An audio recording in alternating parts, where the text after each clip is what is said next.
I don't know what to think about this guy. He's the chief of the Capitol Police, and you'd expect him to be, just, well, a team player, I mean, make sure that his boss doesn't look bad.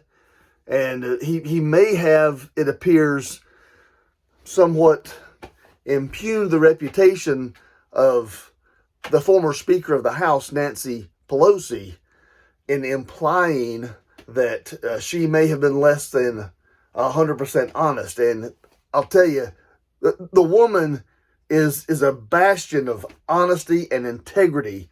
And the fact that somebody would say something like this about her, roll the video. In a press conference on January 7th, Speaker Pelosi called for your resignation on national television.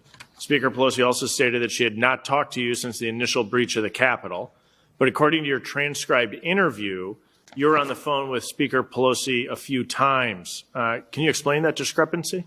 Yeah, that is correct. I spoke to Speaker Pelosi 3 times that evening, and she went on national TV and said I'd never spoken to her, but I spoke to her 3 times.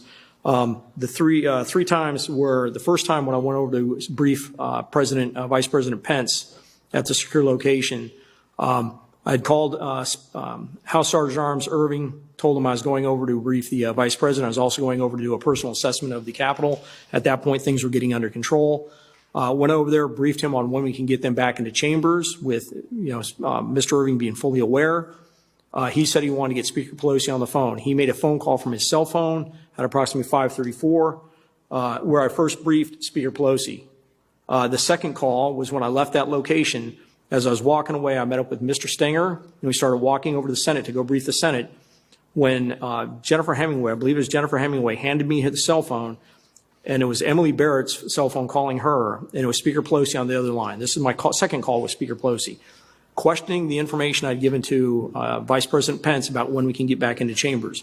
I assured her that information was correct. I could get them back into chambers by 7 p.m., and the call ended. That was call number 2. Call number 3 was 6:25 p.m. I was over at the Senate from the secure location, from where the Senate had been sequestered, and on a cell phone using Robert Karam's cell phone, they dialed leadership, who was over off-site at a secure location, and I briefed all of the leadership of the plans to get them back into chambers. That would have been call number 3 with Speaker Pelosi. So you didn't have 1 call, you didn't have 2 calls, you had 3 calls. So Speaker Pelosi's comments that she didn't speak to you are inaccurate. That is correct, sir. Let me shift gears and go back as it relates to the optics of bringing people up to Capitol Hill and running things up the chain of command, ultimately to the Speaker's office. Do you think Speaker Pelosi's office or Speaker Pelosi herself politicized Capitol security? I have no idea on that, sir. Okay. Any other clarifications you'd like to make as it relates to Speaker Pelosi's comments that you didn't speak to her? I just, wish she had considered that, wish she had considered some of the stuff that I've faced and the efforts I went through to bring in the outside resources on that day before she called for my resignation. Thank you very much for being here. I yield back. Well, what can I say? I guess I was wrong. Maybe she wasn't completely honest this time.